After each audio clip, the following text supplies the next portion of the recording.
Good morning. अब शुरू करते हैं फिर। तो ये हम लोग बेसिक टॉपिक्स जो कवर करने वाले हैं, ठीक है, बहुत बेसिक से शुरू करेंगे। मैंने सबसे कम चीज़ें ट्रिम इस चैप्टर में से करी हैं। I hardly remove those things जो मेरे को लगता था कि चलो छोड़ दो तब भी चलेगा, बट बाकी चीज़ें बहुत इंपॉर्टेंट है। स्टार्ट कर रहे हैं। बेसिक मैथ्स जो आप क्लास अप टू 10 तक पढ़ रखा है, पहले उसको देखेंगे। उसमें दो चीज़ें मेरे पास, परसेंटेज और रेशियो। कभी कोई बोले x% ऑफ y, इसका क्या मतलब होता है? हाँ भाई, आपको निकालना है कि इसका ये परसेंटेज कितना है। मैं बोलूँ 40% ऑफ 80, मतलब 80 का 40% कितना होता है। इसे निकालते कैसे हैं? x × y/100। कभी क्वेश्चन आएगा कि मोमेंटम एक बॉडी का दे रखा है, बोल दिया कि इट इंक्रीज बाय 50%, तो हमें आइडिया कैसे हो कितने से इंक्रीज करा है। तो मोमेंटम लेट से पहले 40 था, फिर इंक्रीज बाय 50, तो 40 × 50 डिवाइड बाय 100, इतने से कर गया। XY/100। लेट से मैंने दिया आपको, लेट काइनेटिक एनर्जी है और उसकी वैल्यू आपको दे रखी है 100 जूल।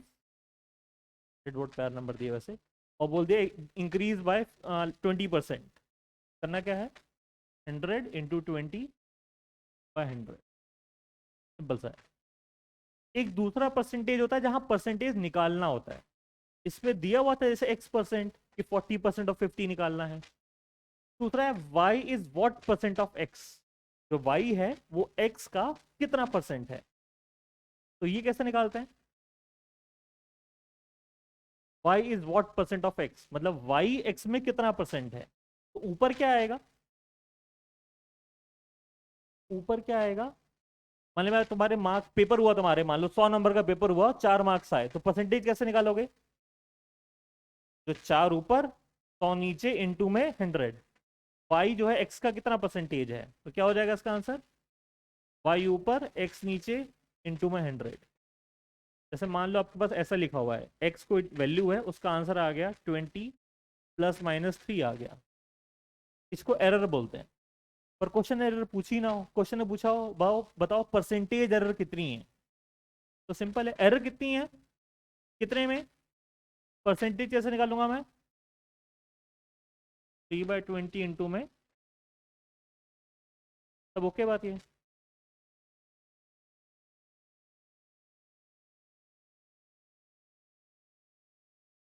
एक चीज जो बहुत कॉमन है, यूज आती है, वो हमारे पास ये है।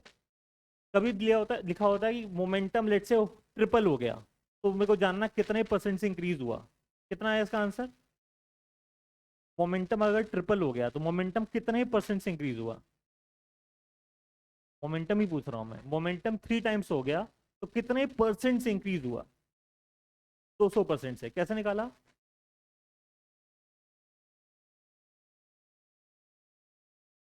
ठीक, सही है। मतलब छोटा सा फॉर्मूला है, मेडिकल में बोलता हूँ बच्चों याद ही कर लो। कभी कोई चीज अगर n टाइम्स होती है तो परसेंटेज चेंज होता है n-1 इंटू में 100। कोई p क्वांटिटी है लेट से, वो कितना हो गई है? np। तो परसेंटेज चेंज क्या है? शायद क्वेश्चंस करे होंगे, कई बार आपने सॉल्व करता निकाला होगा कि फोर्स जो आ रही है वो पुरानी फोर्स का 1.3 टाइम्स आ रही है लेट से। 1.3 बोला मैंने, तो मेरे को पूछा गया परसेंटेज चेंज कितना है, तो क्या होगा आंसर? 1.3 - 1 इंटू में 100। कभी कोई क्वांटिटी हो, उसको मैंने p लिख दिया, वो np हो गया, तो परसेंटेज चेंज क्या है? n-1 इंटू में 100। क्या ये बात ओके सबको? मैं आपको कुछ भी ऐसा रैंडमली बोल रखा है कि काइनेटिक एनर्जी 3 टाइम्स हो रहा है, तो परसेंटेज चेंज क्या है इसका? 200%। 3 - 1 इंटू 100 क्वेश्चन में आएगा, यूज करेंगे इसको। इसका फॉर्मूला ड्राइव कैसे हुआ होगा? चेंज क्या हो जाता है? Final minus initial. अगर ये लाइन लिखी है तो फाइनल वैल्यू क्या है? एनपी। तो NP change upon number into 100 करने वाला हूं। फाइनल वैल्यू क्या मेरे पास है? NP minus P. कितने में हुआ है ये? क्वांटिटी पहले कितनी थी? पी थी, तो डिवाइड बाय करना पड़ेगा पी इंटू में। अच्छा, ये पी सबसे कट जाएगा ना, तो जनरल फॉर्मूला है कभी कोई चीज अगर n टाइम्स होती है तो परसेंटेज चेंज कितना होता है, n-1 × 100। आई नो कि बहुत छोटी छोटी मैथमेटिक्स है, पर ये टिप पे होना चाहिए। परसेंटेज निकालना हो, वैल्यू है, परसेंटेज पता करना हो, या आपको परसेंटेज चेंज निकालना हो कि कोई इतने टाइम्स हो तो परसेंटेज चेंज कितना होगा, हो जाएगा। थोड़ा सा लिखना चाहो तो लिख लो कि परसेंटेज में ये 3 पॉइंट हमने मेनली देखे।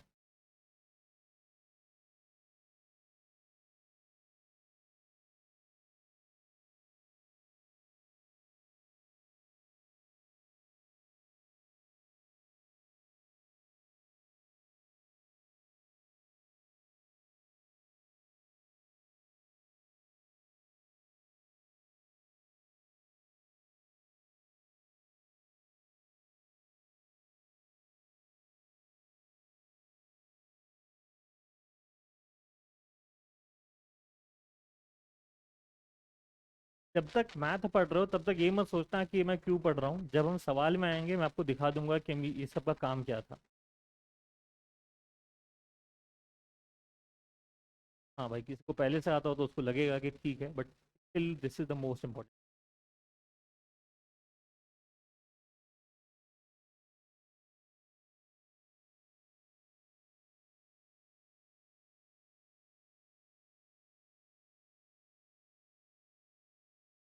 अच्छा तुम बता बेटा, 4% ऑफ 7 कितना होगा? 7। 0.28 ना, 4 × 7 करा 28 आएगा, डिवाइड बाई 100 कितना हो गया? 0.28। मतलब ये टिप पे चाहिए मेरे को। एक चीज और है, सबको क्लियर था ना यहाँ तक? तो थोड़ा बहुत मिस हो जाए तो नोट से मिल जाएगा वैसे। ऐसा लिखा रहता है कि क्वांटिटी को मैंने 20% से इंक्रीज कर दिया।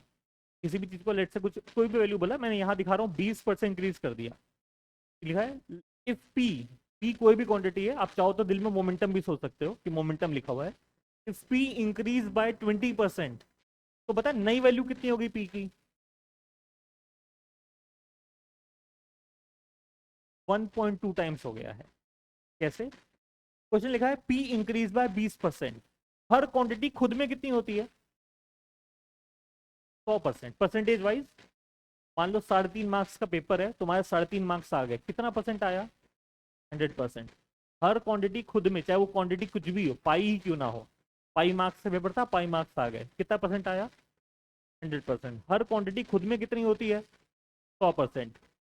बोल रहा है कितने से बढ़ गई है, तो कितनी हो जाएगी परसेंटेज वाइज? 120। भाई हर क्वांटिटी 100% होती है, 20 से इंक्रीज कर गया, कितना हो जाएगा? 120%। 120 परसेंटेज है, टाइम्स में देखा जाए तो पता क्या होगा? परसेंटेज का मतलब होता है 100 में इतना, टाइम्स के लिए डिवाइड बाय 100, कितना आ जाएगा इसका आंसर? 1.2 टाइम्स। इस विल बी 1.2 टाइम्स। क्या ये आगे से ओरली कर सकते हो? वैसे बोलो मोमेंटम इंक्रीज बाय 30%, कितना हो गया? 1.3। Momentum increase by 4%, 1.04। मैंने बोला जैसे आपको मोमेंटम इंक्रीज बाय 4%, पहले से कितना होता? क्या मेरी आवाज ज्यादा तो नहीं आ रही है? कम तो नहीं आ रही ना? कम तो नहीं आ रही, मेरे को ही 3 बार आ रही है अपनी आवाज। सबको ओके ना? स्पीकर स्लो नहीं करना है, ठीक है। मैंने बोला मोमेंटम इंक्रीज बाय 4%, तो सीधे 100 तो होता ही है, चार जोड़ दिया 104। परसेंटेज वाइज है तो number wise 1.04। Fraction of second लगना है इसके अंदर। अब डिक्रीज भी कर लेते हैं, लेट से ऐसे लिखा हो P decrease by 20%, 80%, percentage wise 80%, और न्यूमेरिक वाइज 0.8 टाइम्स। 80% तो कितना हो जाएगा? 0.8 टाइम्स। बात हो गई सबको? बस इतना ही रखा मैंने परसेंटेज के अंदर, ये चीज आपको ओके है? तो मेरे लिए आपको परसेंटेज में जो मेडिकल में काम आता है, डन एंड डस्टेड, इतना आना चाहिए। सब ओके बात? ये लिखना चाहो उसमें लिख लो।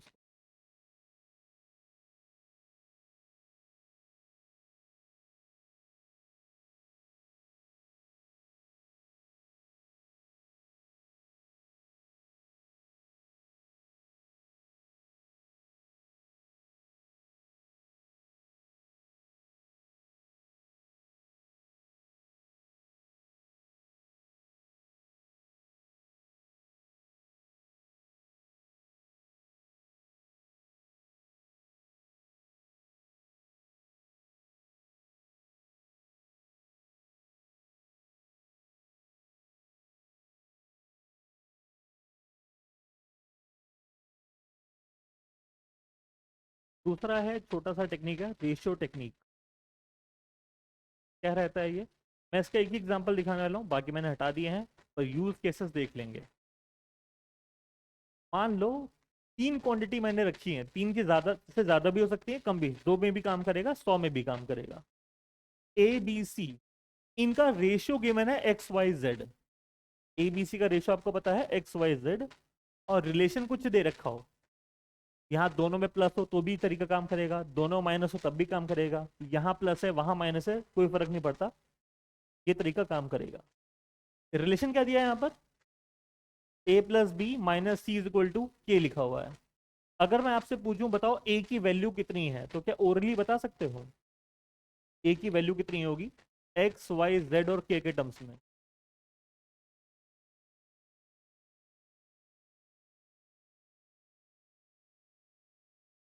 एक्स, ए की वैल्यू निकालनी है एक्स वाई जेड और के टर्म्स में। तो मैं बताता हूँ, अभी यूज केस दिखाता हूँ क्या काम आएगा। मान लो आपको पता हो करंट जा रही है इसमें 66 एम्पियर्स, ठीक है, और आगे 3 वायर हैं, और आपने इतना सॉल्व कर लिया है कि करंट का रेशियो है 1:2:3। ये मैंने करंट का रेशियो दिया 1:2:3। मैं पूछूं बीच वाली ब्रांच में करंट क्या है?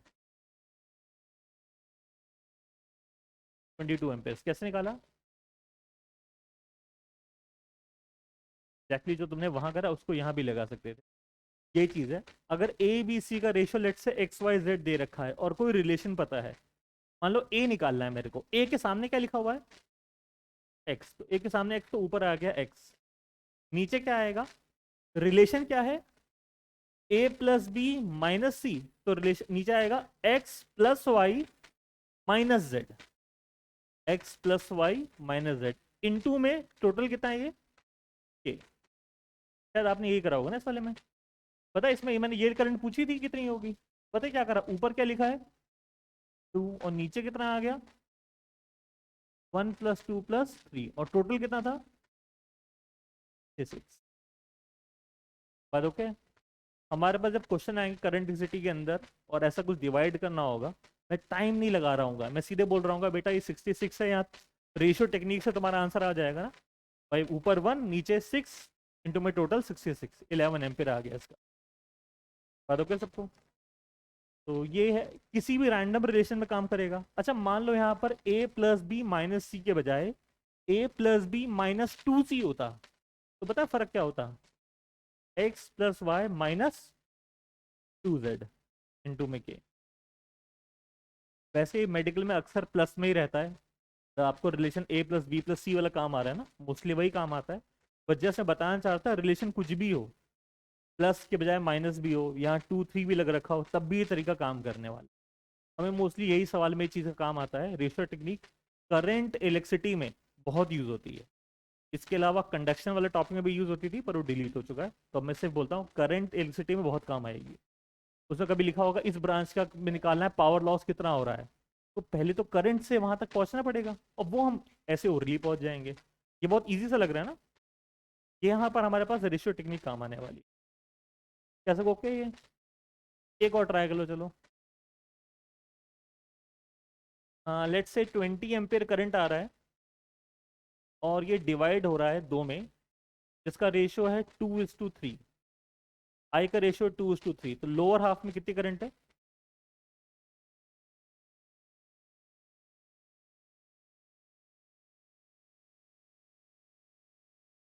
12 आ रहा है सब ये।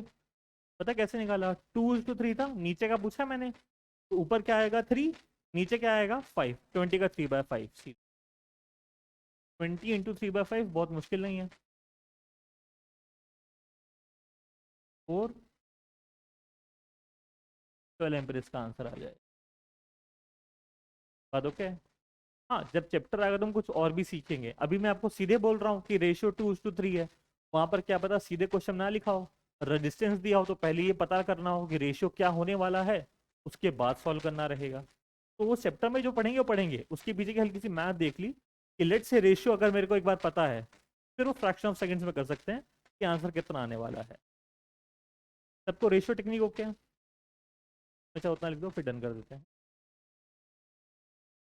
फर्स्ट क्लास में मैं अलग से बोल रहा हूँ कि आप लिख लो, अदरवाइज आपको जो लिखना हो साथ साथ लिखिए।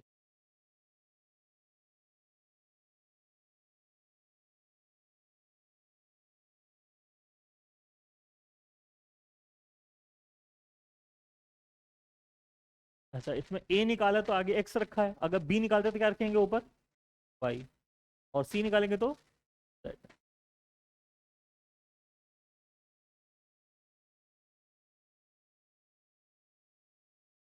ए का लिख लिया बस, that's sufficient sufficient. Small change case, जिसका हमने एक सवाल दिया था ना, वो अगर 2% से इंक्रीज कर रहा है तो फोर्स में क्या चेंज आएगा। स्मॉल चेंज केस क्या कहता है, पहले तो चीज टर्मोलॉजी समझते हैं। ये कोई वेरिएबल है एक्स, डेल्टा एक्स का मतलब क्या होता है, नहीं नहीं, डेल्टा का मतलब होता है चेंज इन एक्स। डेल्टा मतलब ये है ना, कैपिटल डेल्टा है, वो डेल होता है स्मॉल चेंज। डेल्टा का मतलब क्या है, change in X. Delta X by X क्या कहलाएगा,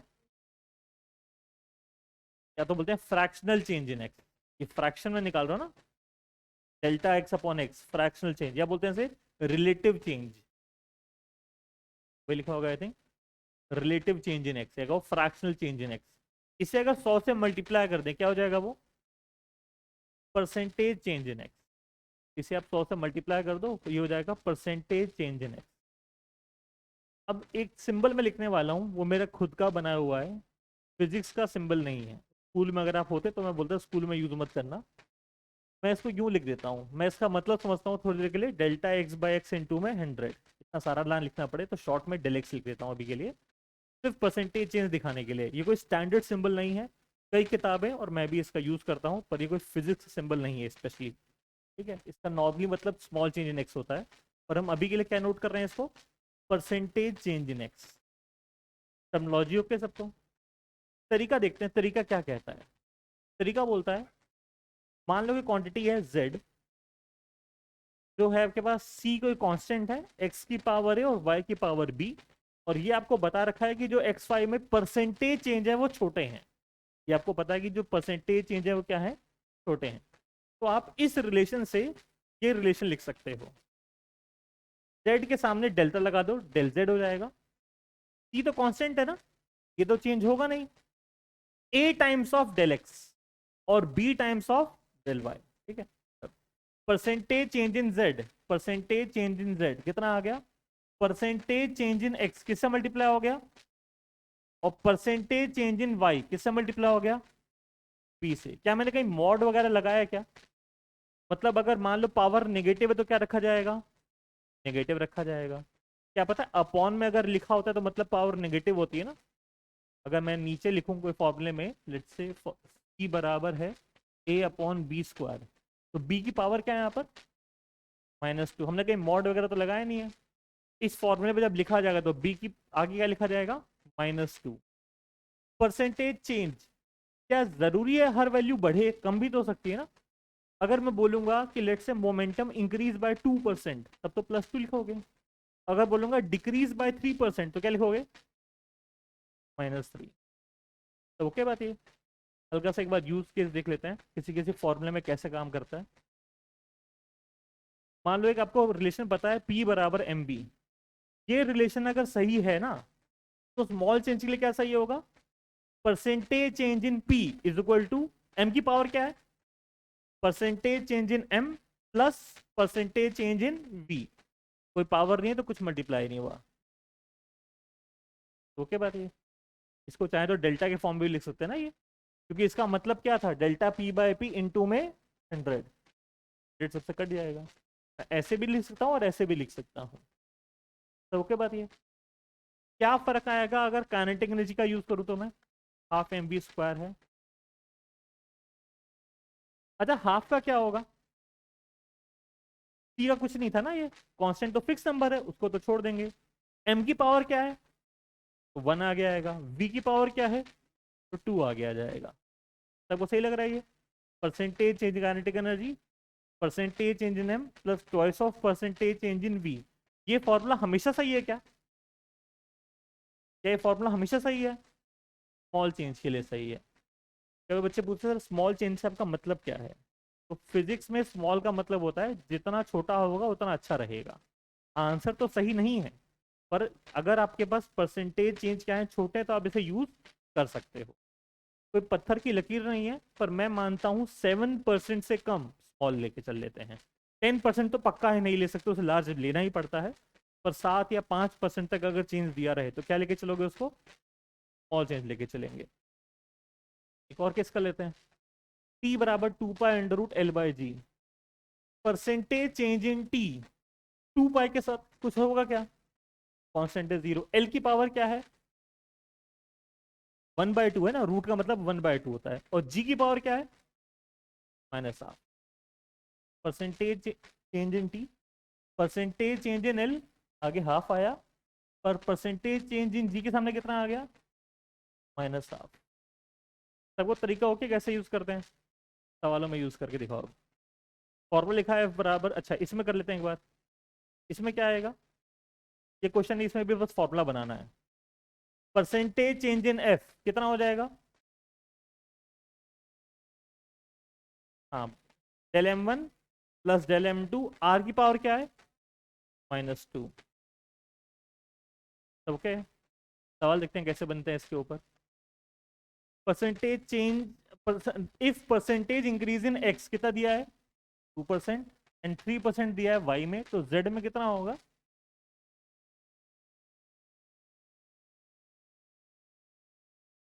मल्टीप्लाई कर दिया तुमने। 8 आ रहा है ना ये? किसी का भी जल्दी से नहीं हुआ है। पहले से फॉर्मूला सोचा करो ये क्या बनेगा। ये फॉर्मूला हमेशा सही है, जैसे फॉर्मूला दिया हुआ है। क्या परसेंटेज चेंज छोटे दिए हैं तो मैं अपनी ये टेक्निक इस्तेमाल कर सकता हूँ। टेक्निक क्या कहती है? बस जो पावर से आगे जाती है और बीच में प्लस लग जाता है। एक्स की पावर 1 है तो सिंपली 1 आ गया आएगा, तो 2%। वाई की पावर कितनी है? 2 3 6 और 2 कितना हो जाएगा? 8%। जेड बराबर XY²। तो percentage change in Z is percentage change in X plus twice of percentage change in Y. ये दिया है आपको 2, ये दिया है 3। 2 3 6 plus 2 that will be 8%। Then सबको ये अगली बार से ओरली कर सकते हो, ट्राई करना।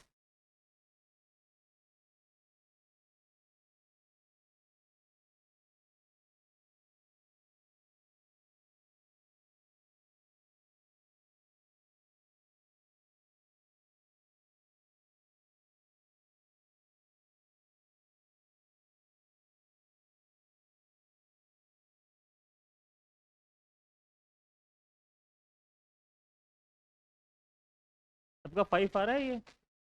बोल दिया करो, मेरे को आइडिया लग जाएगा, आप समझ गए। अगर आप समझ गए तो मैं क्वेश्चन को दूसरे फॉर्म में बना के भी दूंगा। चलो चाहो तो एक फॉर्म बना के देता हूँ। ये हमारे पास सन है और ये अर्थ है। इनके बीच की डिस्टेंस जो होती है वो होती है 1 एस्ट्रोनॉमिकल यूनिट, 1 AU होती है ना। क्वेश्चन में दिया हुआ है कि दूसरा प्लेनेट एज्यूम कर लो जिसकी डिस्टेंस 1.01 एस्ट्रोनॉमिकल यूनिट है। 1.01 एस्ट्रोनॉमिकल यूनिट है।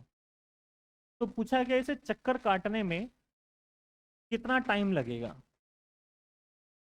एक पूरा सर्कल करने में कितना टाइम लगेगा, ये सवाल है। कल सबको ये क्लियर हुआ था, सबका 5% आया था ना। के बाद ही ये नेक्स्ट लेवल जा रहा है, क्योंकि क्वेश्चन था अर्थ की यूनिट होती है 1 एस्ट्रोनॉमिकल यूनिट। एक दूसरा प्लैनेट है जिसकी दूरी कितनी है? 1.01 एस्ट्रोनॉमिकल यूनिट दे रखा है। इसे एक पूरा चक्कर काटने में कितने ईयर्स लगने वाले हैं? हाँ, एक डेटा मैं आपको बता दे रहा हूँ कि T² प्रोपोर्शनल होता है R³ से। जो T का स्क्वायर है वो किससे प्रोपोर्शनल होता है? R³। कैप्लर्स लॉ था वैसे तो। ठीक है, लेट्स आपको ये पता है तो क्या सवाल कर सकते हो?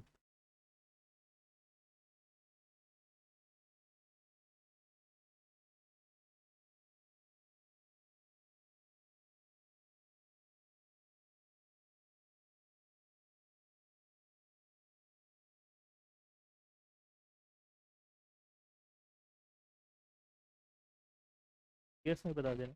2% तो सही।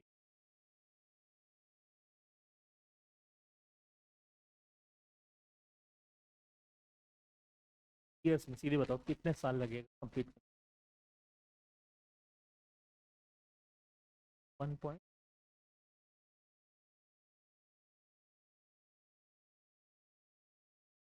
अच्छा पहले डेटा पकड़ते हैं। क्या मैंने दूरी बहुत ज़्यादा चेंज करी कि थोड़ा सा चेंज है? थोड़ा सा change। कितना परसेंट का चेंज है?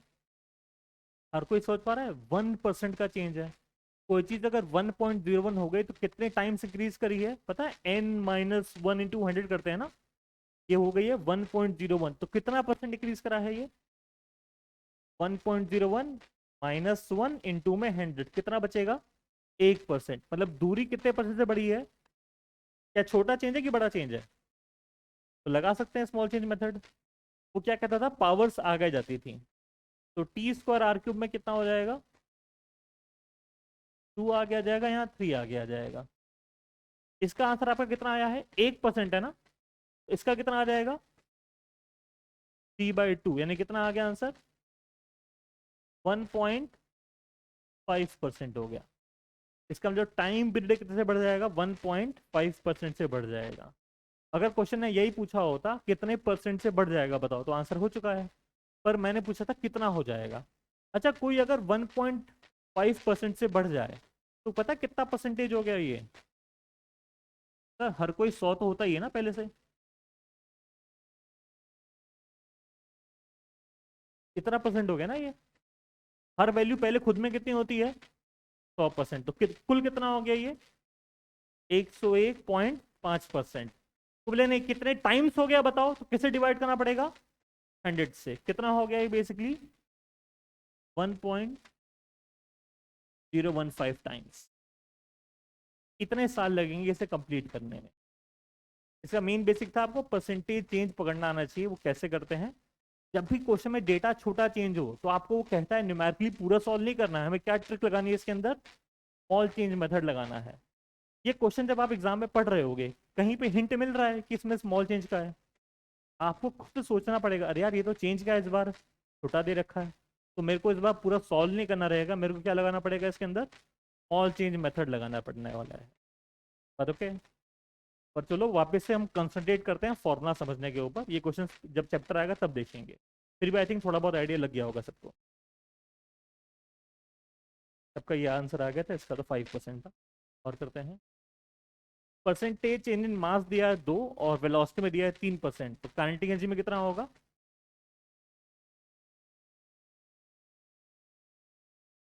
8%। मतलब आप फॉर्मूला तो ट्रैक कर लेगा, फॉर्मूला कैसे करना है। और ये क्वेश्चंस में भी अप्लाई करना होता है, वहां पर सीधे सीधे नहीं दिखता है कि ये स्मॉल चेंज का सवाल है। आपको उस सवाल को स्मॉल चेंज से करना पड़ेगा। सबका 8 आ रहा था ना ये? कोई इशू नहीं था। एक और देखें, ठीक। ये लास्ट करते हैं। If mass decrease by 2%, mass decrease कर रहा है 2% से एंड वेलोसिटी इंक्रीज बाय 3%, तो बताओ परसेंटेज चेंज इन मोमेंटम कितना होगा? श्योर? सोच लो एक बार।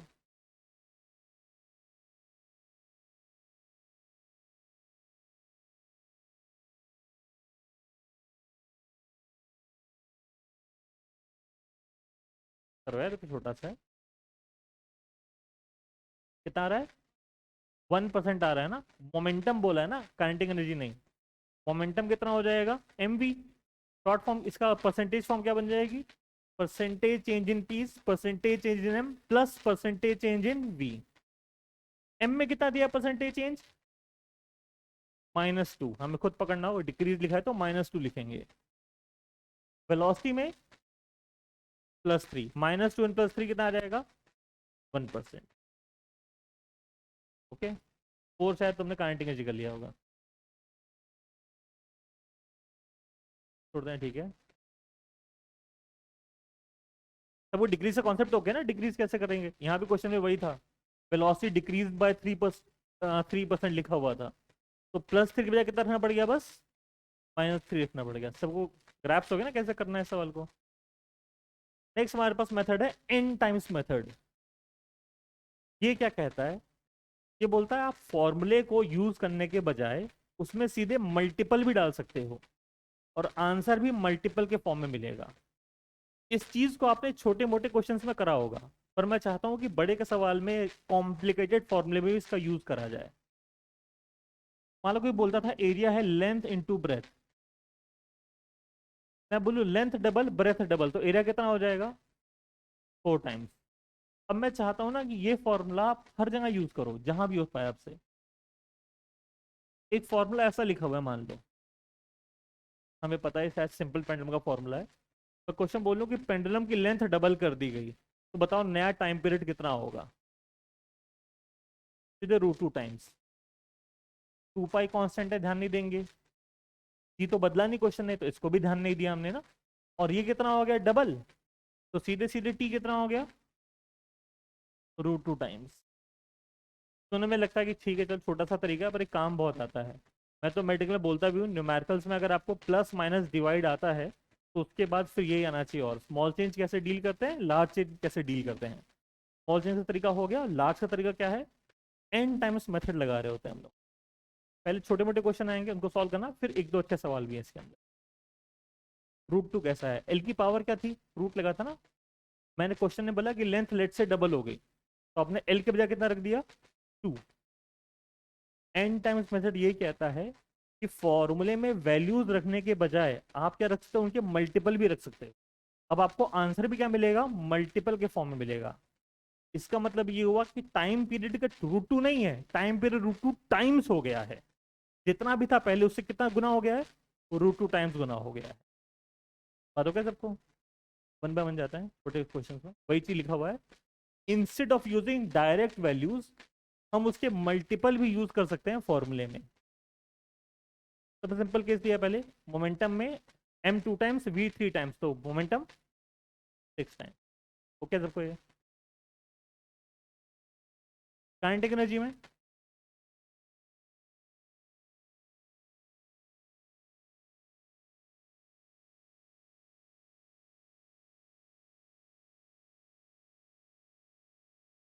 Very good. कई लोग 9 जो बोल रहे हैं उनको मैं समझाता हूँ पहले।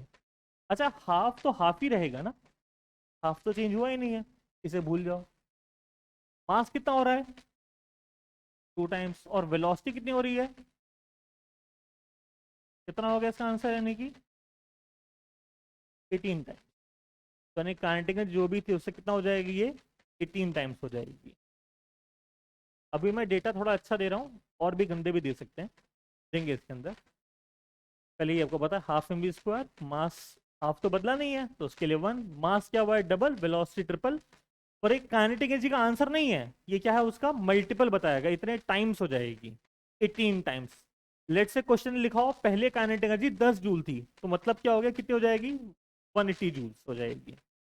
ठीक है, इसमें एक चीज और पूछे, परसेंटेज चेंज कितना हुआ। अगर ये 18 टाइम्स है तो परसेंटेज चेंज n-1 × 100 चलेगा सबको।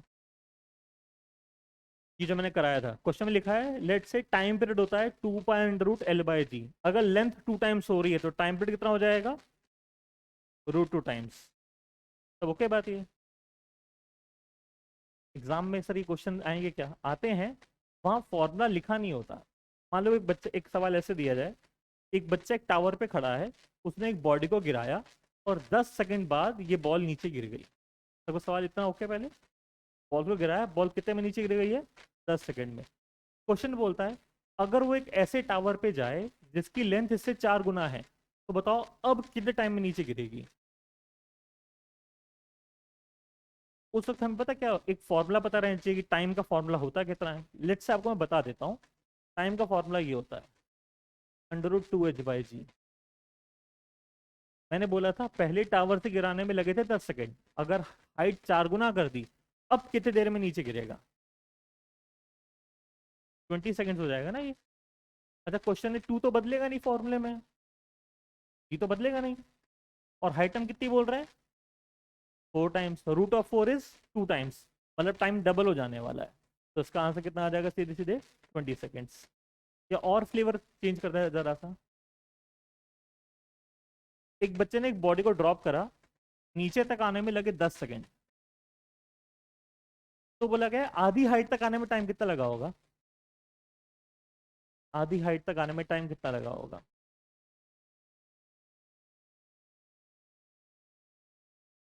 वेरी गुड, बट थोड़ा अलग बोला तुमने। सवाल ओके, बॉल को गिराया, जमीन पे कितने टाइम में पहुंची है, 10 सेकंड में। क्वेश्चन बोल रहा है आधी हाइट तक आने में टाइम कितना लगेगा। 5√2। अच्छा मैंने हाइट आधी कर दी है ना, फॉर्मूला तो वही रहेगा। टी का फॉर्मूला कितना होता है? 2 बदला क्या? भूल जाओ। जी बदला क्या? अच्छा हाइट क्या हो रही है? हाफ। तो टाइम कितना हो जाएगा? 1/√2 नहीं, 1/√2 टाइम्स हो जाएगा। पुराना कितना था? 10 सेकेंड। अभी कितना हो जाएगा? 10 में 1/√2 जो होते हैं 5√2। तो ओके ना, 10/√2 को, 2√2 है ना इसके अंदर, 5√2 हो जाएगा। मेरा मकसद थोड़ा दिखाना था कि ये क्वेश्चन देखो, पेन टच करना पड़ेगा क्या सवाल में। अगर हम एक बार एन टाइम्स मेथड पूरा समझ गए, तो चैप्टर पढ़ा, वहाँ फॉर्मूले सीखे, और फिर क्वेश्चन ओरली होते हैं। क्वेश्चन मेरे को अगर फॉर्मूला लेट से याद है कि टाइम का फॉर्मूला √2h/g होता है, क्वेश्चन जैसे ही बोलेगा आधी हाइट तक का टाइम बताओ, ठीक पता है 2 का जी में कुछ बदलाव नहीं, एच आधा तो 1/√2 टाइम्स हो रहा है। ये चीज़ हम ओरली कर सकते हैं ना, और पेन पे भी करेंगे तो ज़्यादा ज़्यादा वेरिएबल हैंडल नहीं करने हैं। तो एन टाइम्स मेथड बहुत काम आता है। वर्टिकल में अक्सर न्यूमेरिकल या तो स्मॉल चेन से, नहीं तो एन टाइम्स से हो जाते हैं। क्लियर बात सबको ये? थोड़ा सा अच्छा दिया है, डेटा हल्का गड़बड़ सा दे रखा, घुमा के दिया मैंने इस बार। मोमेंटम एमवी है, मास इंक्रीज बाय कितना परसेंट बोला है, वेलोसिटी इंक्रीज बाय 20%। तो मोमेंटम में कितना परसेंटेज चेंज आएगा? एक मैं करता हूँ, एक मैं आपको देता हूँ, ठीक है। एम इंक्रीज बाय 20%, 20% से बढ़ गया तो कितना हो गया? 1.2। ये 1.2 टाइम्स हो गया। वेलोसिटी भी कितनी हो गई है? मोमेंटम एमवी होता है ना, 1.44 टाइम्स हो। क्या बात ओके है? क्वेश्चन में लिखा हो नहीं, नहीं परसेंटेज चेंज बताओ, 44%। क्लियर बात सबको है ना? अगर कोई चीज 1.44 टाइम्स हो गई तो परसेंटेज चेंज कितना है इसका? n-1 × 100 करूंगा, दैट विल बी 44। चलेगा सबको? वही लिखा है 1.2 times, 1.2 times, 1.44 times. Percentage change अगर पूछा जाए तो कितना है इसका आंसर? 44%। सबका तो ओके। एक क्वेश्चन मैं वापस से ओरली दे रहा हूँ, ट्राई करना। Velocity increase by 30%, 30 velocity increase by 30%,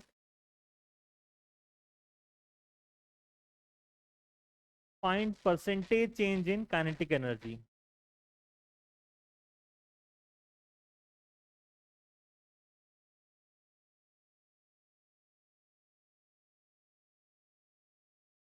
question मैंने,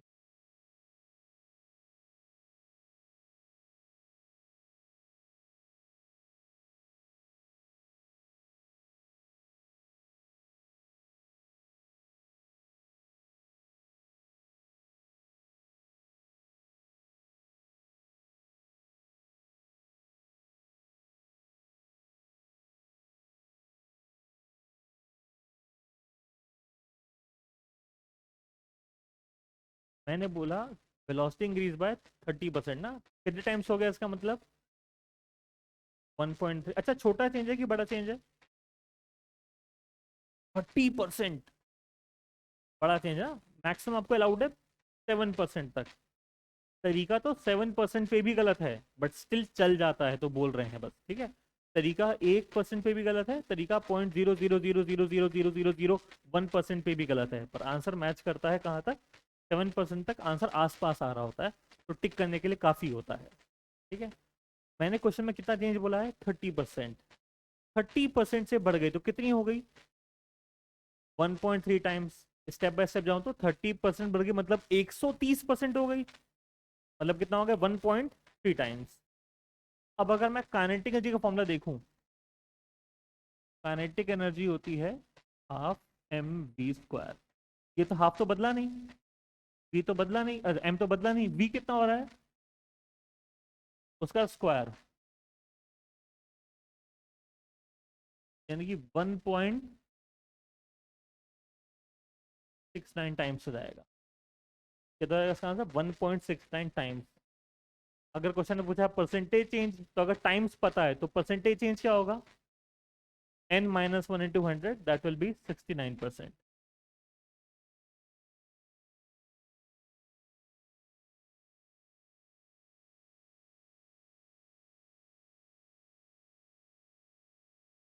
देखो इसका कोई डीपीपी वगैरह नहीं दूंगा, पर इसका बहुत रियाज करना पड़ेगा। मैं चाहता हूँ आप जिस तरह से पढ़ा रहा हूँ उस तरह के आप धुन पकड़ लो। अगर आप ये कर लोगे, मैं आपके मेजोरिटी ऑफ क्वेश्चंस आपको पता चलेगा, आप ओरली कर सकते हो, पेन टच करना नहीं पड़ता है, ठीक है।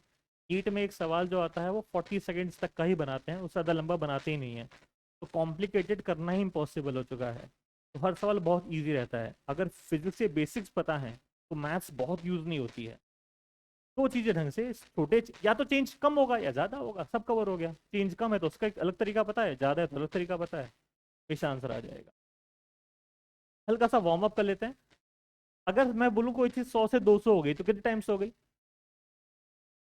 मेरी आंखों को ना क्वेश्चन कहीं वो भी लिखा हो, मेरी आंखें दो फॉर्मेट पकड़ती हैं तुरंत, कि छोटा चेंज है बड़ा चेंज है। जैसे पता चला चेंज कैसा है, मैं ढूंढता हूँ कि अब कैसे सॉल्व हो सकता है। कोई चीज 100 से 200 सीधे बोल सकता हूँ 2 टाइम्स हुई है। क्वेश्चन थोड़ा बोलेगा मेरे को इसमें एन टाइम्स मेथड लगाकर आंसर बताओ, मेरे को करना रहेगा 2 टाइम्स। 100 से 300, 200 से 300, 1.5 बोलो 3/2 टाइम्स। तुमने यहाँ 300 कैसे बताया, 3 टाइम्स पता है कैसे बताया था? 300/100 करा था ना, और 3 बच गया था।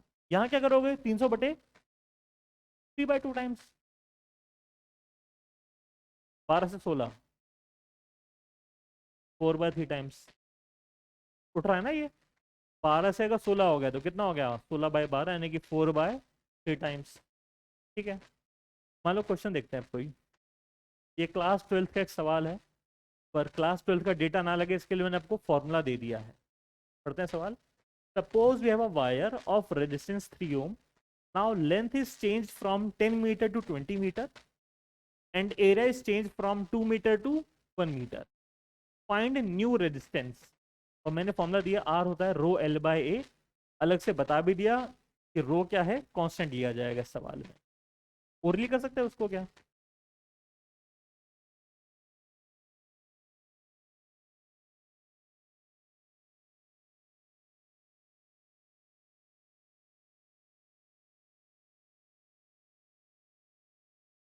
मेरे को बोलना एक बार, रो क्या हो रहा है, कितने गुना हो रहा है रो?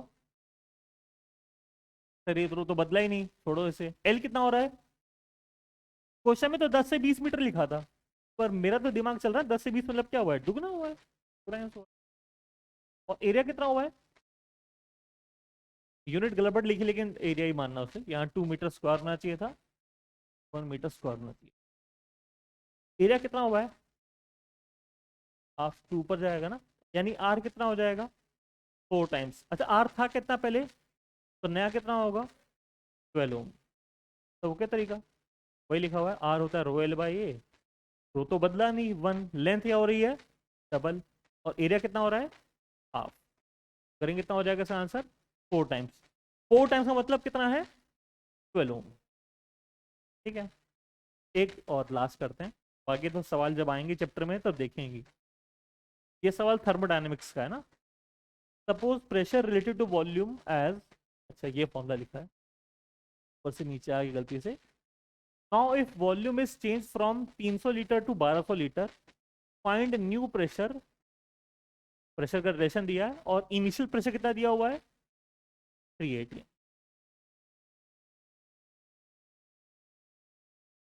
तो तुरंत 48 एटीएम आ रहा है। सर अगर रिलेशन ये दिया है, ये दिया नहीं रहेगा तो हमें थर्मोडायनेमिक्स चैप्टर जब पढ़ेंगे तो पता रहेगा कैसे निकालते हैं। शायद हमें याद ही होगा कि आइसोबेरिक में ये रिलेशन होता है, आइसोकोरिक में वो रिलेशन होता है, इसमें ये रिलेशन होता है।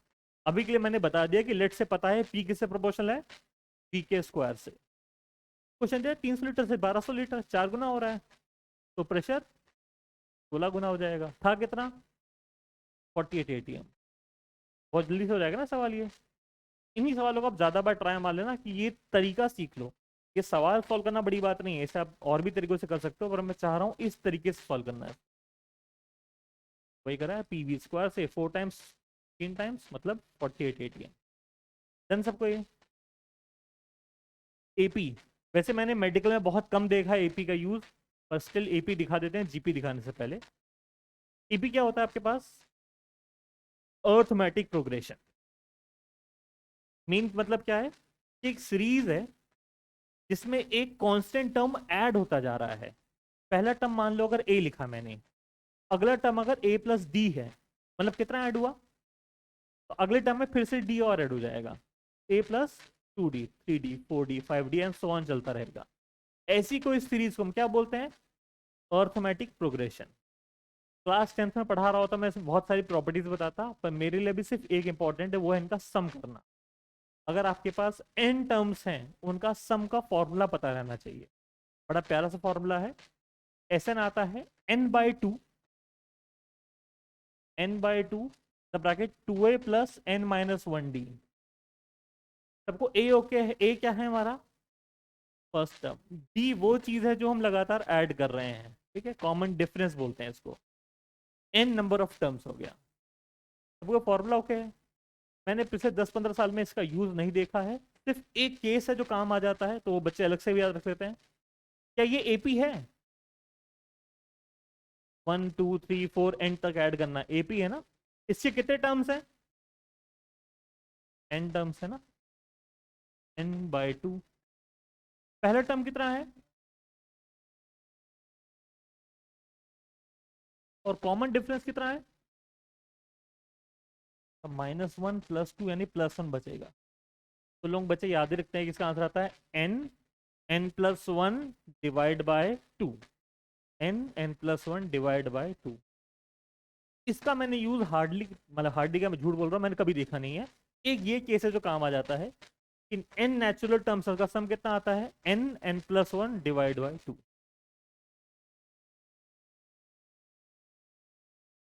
ये था हमारे पास एपी के बारे में। किसी को तेज तो नहीं लग रहा? स्लो करना है? सही चल रहा है ना ये? अपनी बात क्लास में बोल लिया करना, ठीक है? तुम्हें चाहिए कि नहीं सर लिखाओ पूरा ढंग से, टाइम दो, तो एक अलग बात है, बोल दिया करना। चलेगा सबको? जो मेन ज्यादा यूज देखा मैंने वो है जीपी का। जीपी ज्यादा बार एग्जाम में आई पूछी गई है, पर एपी भी आया तो आपको चलो एसएन याद रख लो, ये काम आ सकता है। और सबसे ज्यादा ये काम आता है n+1 डिवाइड बाई 2।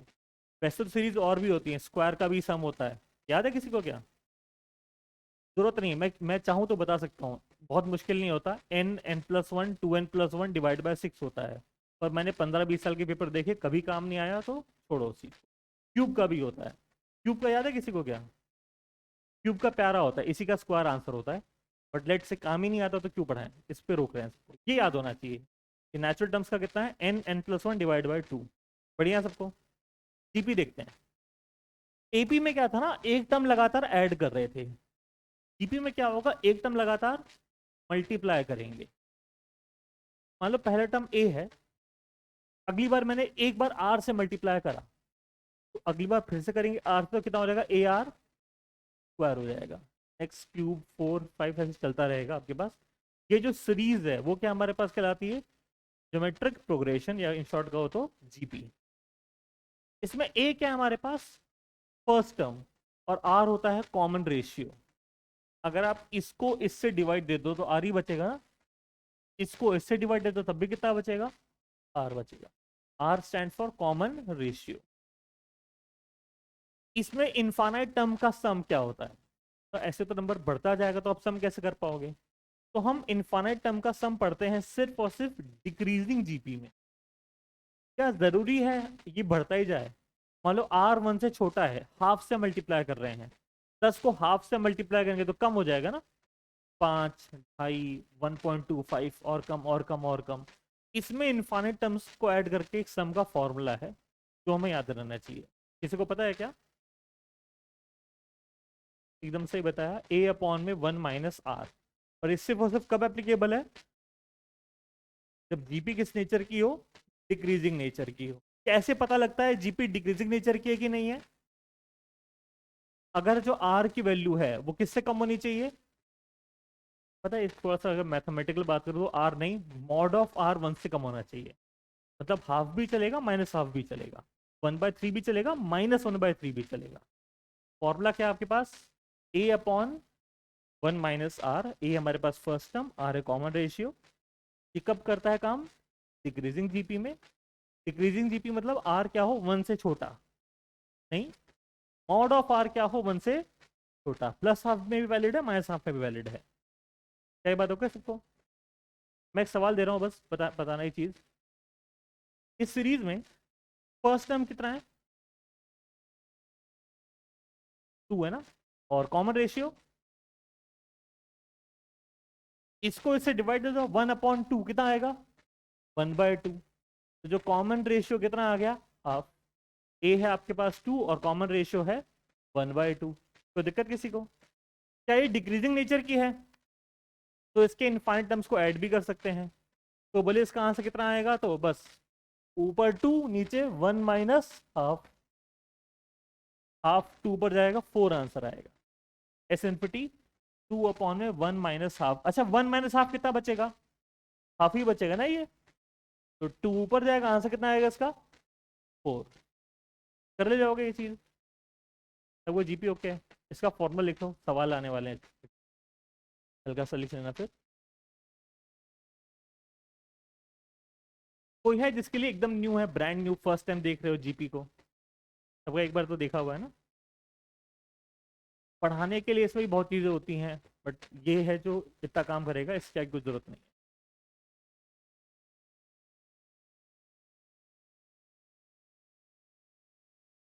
चीजिंग का ना इनफाइनाइट टर्म का तो फॉर्मूला ही नहीं होता, इन टर्म्स का फॉर्मूला होता है, और वो बहुत गंदा सा होता है, हमारे काम का नहीं है। इनफाइनाइट का कैसे हो सकता है ना, अगर चीज बढ़ते ही जा रही है फिर तो सब बढ़ता बढ़ता बढ़ता बढ़ता इनफाइनाइट ही पहुंच जाएगा ना। तो वहाँ एस इन्फिनिटी होता है, एस एन होता है, इन टर्म्स का सम। और मेडिकल में किसी काम का नहीं। हाँ मैं इसके प्रूफ प्रूफ कराने वाला हूँ। जिज्ञासा बहुत हो तो आप प्रूफ अलग से पूछ सकते हो, ये नहीं कि प्रूफ बहुत बड़े हैं अननेसेसरी हैं, इससे नहीं करा रहे।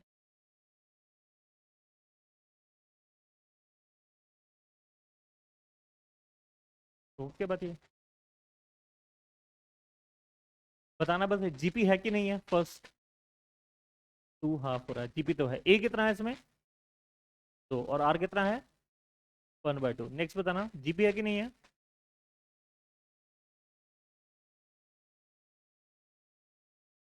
है। अच्छा इसको इससे डिवाइड करोगे -2 आएगा ना। इसको इससे डिवाइड करोगे तब भी -2 नहीं आएगा क्या? 4/-2 सेम आ रहा है ना -2।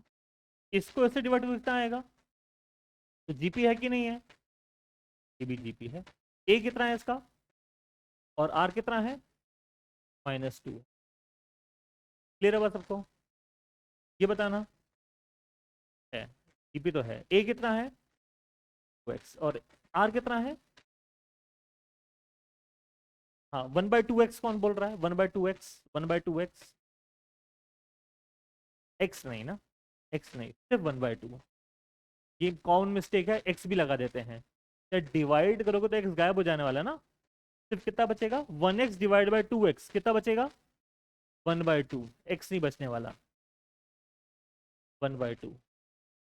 तो ओके बात ये। x ये जीपी है क्या? एक क्रॉस करना। एक छोटा सवाल है फिर एक अच्छा सवाल है, ठीक है। पहला सवाल तो बहुत ईजी है, दूसरा सवाल थोड़ा इंटरेस्टिंग है। इसका इनफाइनाइट टर्म्स का सम बताना है। अच्छा पता है पेन क्यों टच करते हो? पेन हमें तब टच करना चाहिए जब कुछ ऐसा आ गया जो मेरे को बिना लिखे याद नहीं होगा। पहले सवाल देखते हैं, अगर दिखे सवाल शायद बहुत ही छोटा हो तो और भी हो सकता है, या जब लिखने की बारी आएगी तब लिखेंगे।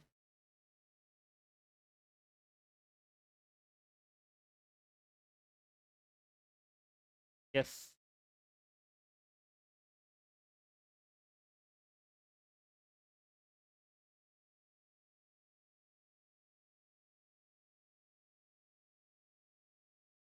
9/2 आ रहा है सबका? 9/2f।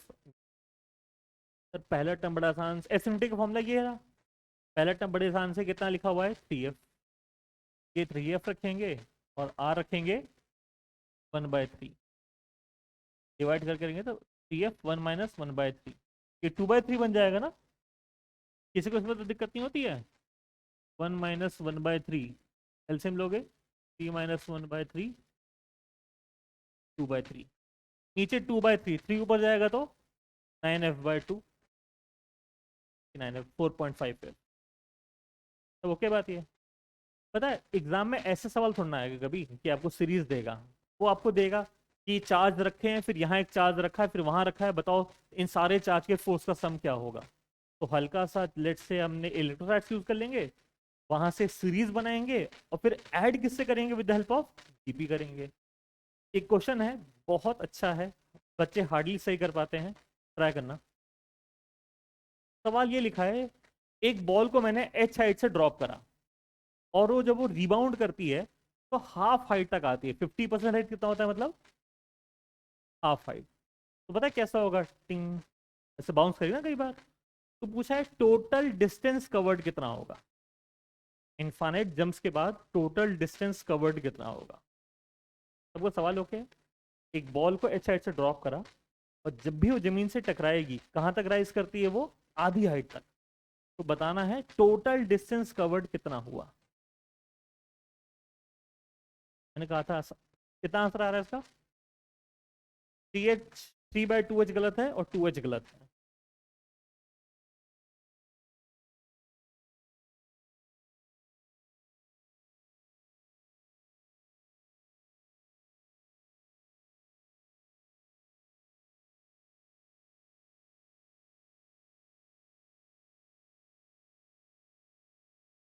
इनफाइनाइट बार बाउंस होगा, अभी तो इनफाइनाइट टर्म्स को ऐड करेंगे।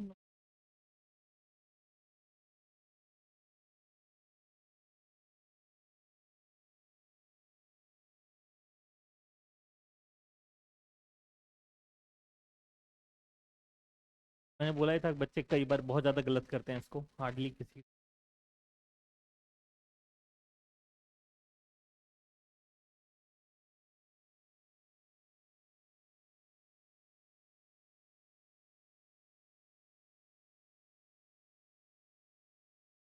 किसका एच आया है जस्ट, मतलब एच तो मैं लॉजिकली गलत कर सकता हूँ। क्या पहली बार में एच चलेगा ना और उसके बाद और बाउंस होंगे, तो आंसर एच से तो बड़ा होगा।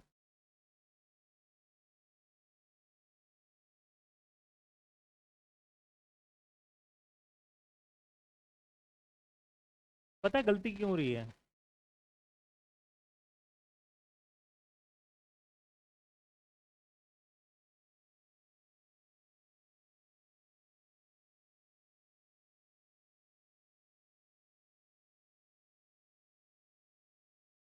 3f 2h, वेरी गुड, पक्का गलत है।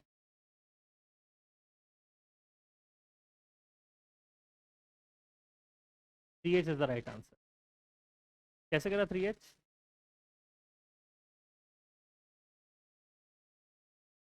क्वेश्चन को पूरा सोचना कैसे होगा। पता है डायग्राम ऐसा होगा, एक बॉल गिरेगी, जब रिबाउंड बाउंड करेगी तो वापस ऊपर भी जाएगी और नीचे भी आएगी। पहली हाइट एच हमने माना, पर अगली बार पता क्या होगा, h/2 ऊपर और फिर h/2 नीचे, फिर h/4 ऊपर और h/4 नीचे, h/8 ऊपर और h/8 नीचे।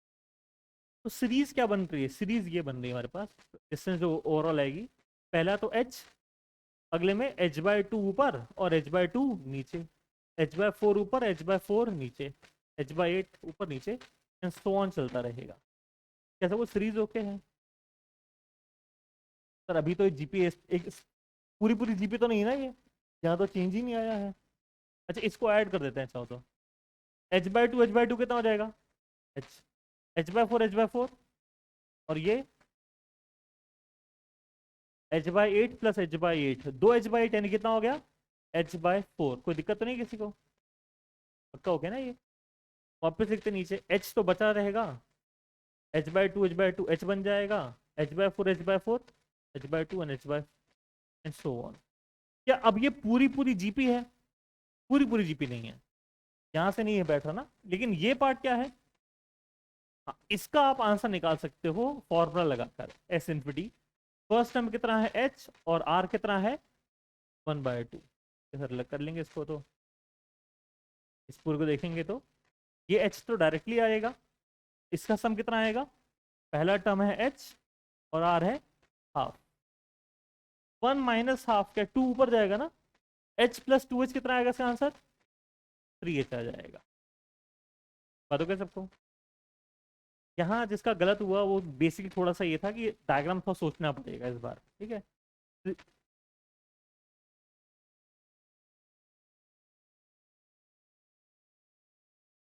यहाँ से, हाँ मतलब पहला ये छोड़ देते, बाकी सबको सॉल्व करा 2h आ जाता, और फिर हमें याद है टोटल में तो h ऐड करना ही पड़ेगा, वही हो रहा है बेसिकली। ये सीन है ना अब जो बार बार रिपीट हो रहा है आधा आधा होकर, तो ये हिस्सा क्या बना रहा है, जीपी बना रहा है। अलग से क्या ऐड करना पड़ेगा हमें, h ऐड करना पड़ेगा। इसका आंसर कितना होने वाला है, ph। ये क्वेश्चन पता हम लोग कहाँ करते हैं इस सवाल को, एक्चुअली में कोलिजन में आता है सवाल, उस चैप्टर में आता है, वहां बच्चे फॉर्मूला भी याद रख लेते हैं ई के फॉर्म में, ठीक है। याद है किसी को क्या, नहीं, मेडिकल में से बच्चे याद रख लेते हैं, ठीक है, बट कोई नहीं, अब सब तरीका ओके है ना, हम लोग वहां भी इस तरीके से प्रूव करेंगे इस फॉर्मूले को। तो ये था हमारे पास जीपी के बारे में। नेक्स्ट ट्रिग्नोमेट्री स्टार्ट करते हैं। तो पहली बात तो है वो टेबल वगैरह पता रहना चाहिए, एंगल्स के बारे में आइडिया होना चाहिए, ठीक है। पता होगी तो अच्छी बात है, ओरली कर लेंगे, नहीं तो जितनी टेबल मैं लिखाऊंगा उतनी टेबल मेरे को टिप पे चाहिए। जिनको नहीं याद होती है भाई, सबसे पहला काम ये करना है, इसे कहीं चिपका लेना टेबल को और याद करना कई बार। पर आप सबको साइन कॉस टैन सारे पता है ना वैसे तो, फिर मैंने डाल रखा है स्लाइड में बेसिक रेशियो। हम साइन कॉस टैन यूज करेंगे। साइन क्या होता है, परपेंडिकुलर बाय में हाइपोटेन्यूज, कॉस बेस बाय में हाइपोटेन्यूज, ठीक है। और tan theta is perpendicular by base. इनमें से कोई एक दिया हो दूसरा निकालना हो, निकल जाता है ना। जैसे मान लो आपको दे दिया टैन थीटा 2/3, साइन थीटा निकालो, कैसे निकालोगे इसको, सर ये ट्राइंगल ड्रॉ कर लो यार। टैन थीटा अगर 2/3 है, ट्राइंगल ड्रॉ करो, तो ये परपेंडिकुलर बाय बेस होगा ना। परपेंडिकुलर कितना दिया हुआ है और बेस A2 A3, क्या ये निकल जाएगा पाइथागोरस से, 4 और 9 √13, चलेगा ये। अब अगर मैं पूछूं मैं साइन थीटा 2 में √13, कॉस थीटा 3 में √13, तो अगर एक ट्रिग्नोमेट्रिक रेशियो पता रहता तो बाकी सारे हम निकाल सकते हैं। किसी को इशू है इसके अंदर, तो पहले से पता था ये चीजें, साइन और कॉस हमारे पास आ जाएंगे। एग्जाम्पल चलो एक और कर लेते हैं। कॉस थीटा दिया 2/3, साइन और टैन कितना होगा,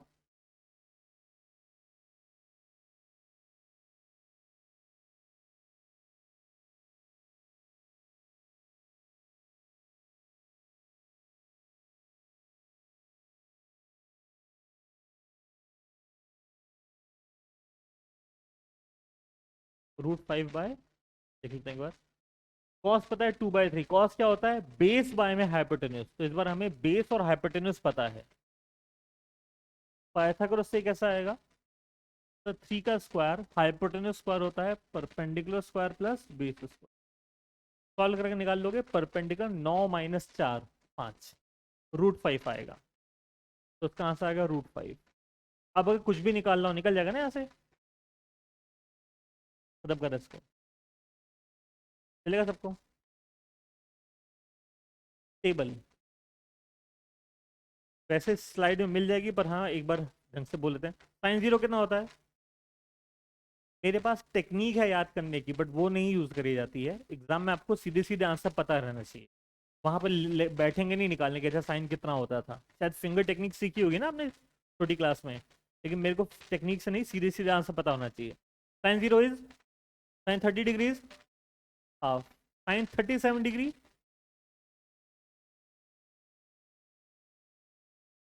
हाँ भाई 3/5 होता है। जिसके लिए 3753 नया होगा तो जान लो वो काफ़ी इंपॉर्टेंट है। कैसे याद रखते हैं वो हम अलग से करा देंगे, पर इंपॉर्टेंट पूरी टेबल है। साइन 37 इज 3/5, 45 इज 1/√2, 53 डिग्रीज ये 3/5, ये 4/5, 60 डिग्री √3/2 1। कॉस की टेबल क्या होती है इसी टेबल का, जस्ट रिवर्स होता है। बात ओके। और टैन अगर निकालना हो कभी वैसे याद मेरे को चाहिए सक भी सबको डायरेक्ट याद हो, कि मैं पूछूं कि बताओ भाई टैन 30 डिग्री कितना होता है, तो आप सीधे बताओ टैन 30 इतना होता है 1/√3, निकालने नहीं बैठेंगे ना। वैसे टैन जीरो आप दोनों को डिवाइड करके लिख सकते हो, जीरो इनको डिवाइड करके 1/√3, 3/4 1 4/3 √3 एंड इनफाइनाइट बोलते हैं, लिखते हैं नॉट डिफाइंड, दोनों चलता है, कोई दिक्कत नहीं। इनफाइनाइट है बोलो, नॉट डिफाइंड। जिसने आज तक ये वैल्यूज याद नहीं करी थी वो ये ट्राइंगल देखकर याद कर सकता है। ये बड़ा फेमस ट्राइंगल है, 3 स्क्वायर प्लस 4 स्क्वायर 5 स्क्वायर होता है ना। उस वक्त देखो एंगल जो होते हैं ना वो होते हैं 37 और 53 होते हैं, एग्जैक्ट अप्रोक्सीमेटली इतना ही होता है, 37 और 53। सर कौन सा एंगल कहाँ लिखना होता है? छोटे एंगल के सामने वाली साइड भी क्या होती है? छोटी। सबसे छोटी साइड 3 है, उसके सामने का एंगल कितना है? 4 के सामने 53, सबसे बड़ी side 5। 3 square plus 4 square equal to 5 square आता है। ये ट्राइंगल आपने याद रख लिया तो दोनों टेबल आप लिख ले जाओगे। देख लेते हैं कैसे। एक तो ये है, एक को इसे घुमा के रख लिया हमने, दोनों लिख लेंगे ऐसे ही। मान लो साइन 37 लिखना है, साइन 37 कितना हो जाएगा? 3/5। 37 तो इस ट्रायंगल में देखा ना मैंने, 3/5। कॉस 37 4/5। tan 37 3/4। तो ओके बात ये। ऐसे अगर 53 चाहिए होगा, इस ट्रायंगल देख लें जहाँ, या 53 डिग्री हमारे पास है। Sine 53 4/5, cos 53 is 3/5 and tan 53 is 4/3। कर लेगा हर कोई इसको? ये होना चाहिए, पूरी पूरी टेबल ढंग से याद होनी चाहिए, कोई फॉर्मूले से ना करना, पूरी रटी होनी चाहिए टेबल। फॉर्मूला मैं बता सकता हूँ लेकिन बताऊंगा नहीं, बिकॉज जरूरत नहीं है अपने को, हमें याद चाहिए। अगर एंगल 90 डिग्री से ऊपर निकल जाए तो कैसे निकालते हैं? मान लो टेबल तो हमने कहा था कि याद रखिए 90 तक, कभी कभी 120 भी काम आता है, 180 काम आ जाएगा, ऐसे एसटीएम वगैरह में 240 डिग्री 270 डिग्री भी यूज हो जाते हैं। उनकी वैल्यूज कैसे याद निकालते हैं? हाँ ये इनको यूज करके करते हैं इसको जरा। और मेरे को 9, देखो तरीके बहुत सारे होते हैं, मैंने 2 तरीके आपके लिए डिलीट कर दिए हैं, सिर्फ एक तरीका छोड़ा है। ठीक है, मेरे को आपको मैथ्स नहीं पढ़ानी है, जो मेरे काम की मैथ्स है वो दिखानी थी। मैंने 90 और 270 वाली टेक्निक हटा दी है, सिर्फ 180 वाली रखी है। आंसर उससे आ जाता है ना, आपको 4 तरीके सीखने की जरूरत नहीं है। ये क्वाड्रेंट है, ये फर्स्ट क्वाड्रेंट होता है, ये second quadrant, third quadrant and fourth quadrant. ये एंगल होता है 0 से लेकर 90 तक, 180, 270 और दोबारा से 360 डिग्री हो जाता है। पहले क्वाड्रेंट में सब पॉजिटिव होते हैं, बाकी में मैं साइन कॉस और टैन की बात करूंगा। तो बोलेगा सर कॉट आप नहीं बता दो, अरे वो उसका उल्टा होता है, वो मेरे काम का उतना नहीं आएगा। Sine cos tan most important है, मैं सिर्फ साइन कॉस टैन की बात कर रहा हूँ। पहले क्वाड्रेंट में सारे पॉजिटिव, सेकेंड क्वाड्रेंट में साइन पॉजिटिव होता है। ऑब्वियसली बात है, साइन पॉजिटिव तो 1/sin पॉजिटिव होता होगा ना। नेक्स्ट क्वाड्रेंट में टैन पॉजिटिव है, तो टैन का रिवर्स कॉट भी पॉजिटिव होता होगा, पर वो छोड़ो पढ़ नहीं रहे हैं।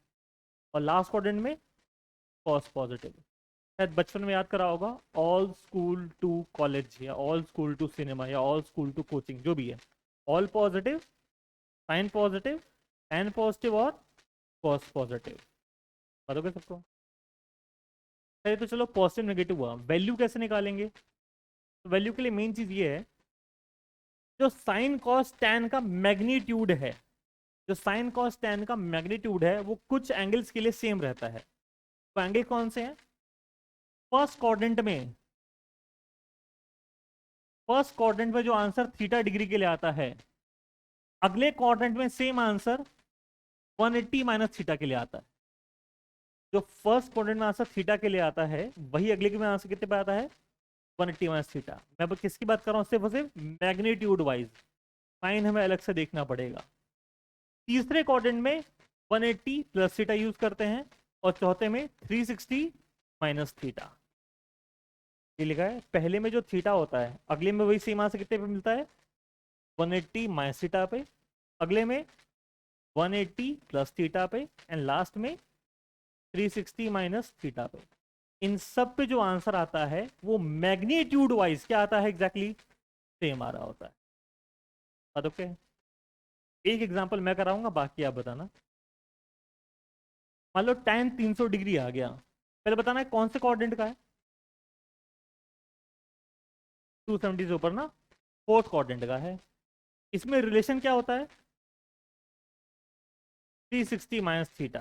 पहले में जो थीटा है, अगले में वो 180 माइनस थीटा, तीसरे में 180 प्लस थीटा, और चौथे में 360 माइनस थीटा।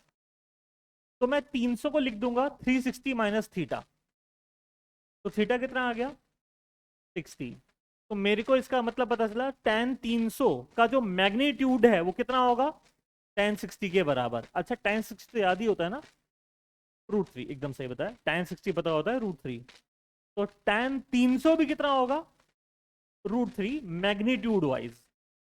अब हल्का सोचते हैं साइन के बारे में। चौथे में ना कौन सा पॉजिटिव है, तो tan तो क्या है इसका मतलब, तो मतलब tan 300 डिग्री √3 नहीं है, कितना है वो -√। ये एक तरीका काफी है एंगल निकालने के लिए, ठीक है। तो बस एक तरीका करा के छोड़ने वाला हूँ बस। मैं कोई और भी पूछूं आपसे इसके अलावा, साइन 120 डिग्री ओरली बता सकते हो, एक साइन 120।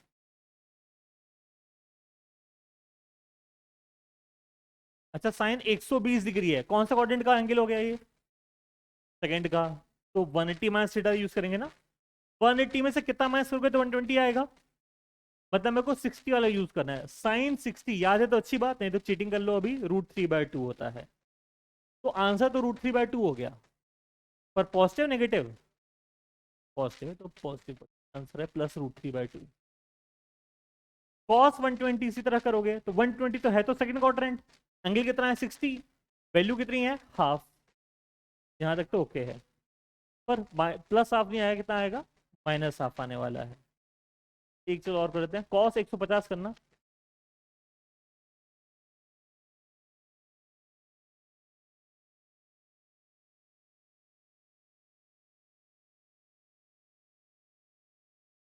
जैसे बेटा 150 डिग्री है तो कौन से क्वाड्रेंट में आ रहा है ये, सेकंड में आ रहा है, 90 से ज्यादा है 180 से कम है, सेकंड है। तो रिलेशन ये यूज करना है, 180 में से कितना माइनस करोगे तो 150 आया होगा 30 डिग्री। तो मतलब cos 150 के बजाय cos 30 सोच लो, cos 30 कितना होता है √3/2, तो इसका आंसर √3/2 आने वाला है। लेकिन इसमें तो साइन पॉजिटिव था ना, तो cos तो क्या आएगा फिर माइनस। तो ओके बात ये कर लेंगे, ऐसा करना होगा तो। एक और कर लेते हैं, तो tan 180 डिग्री,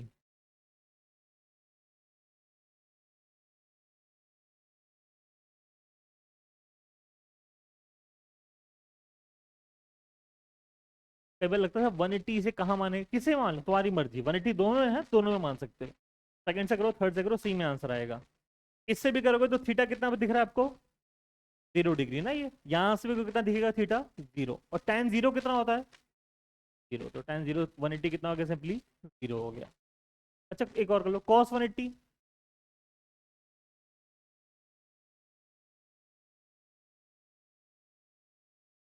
अच्छा कौन से क्वाड्रेंट में cos 180, सेकंड थर्ड कुछ भी बोलो चलेगा, मैंने सेकंड मान लिया एक बात के लिए, ठीक है।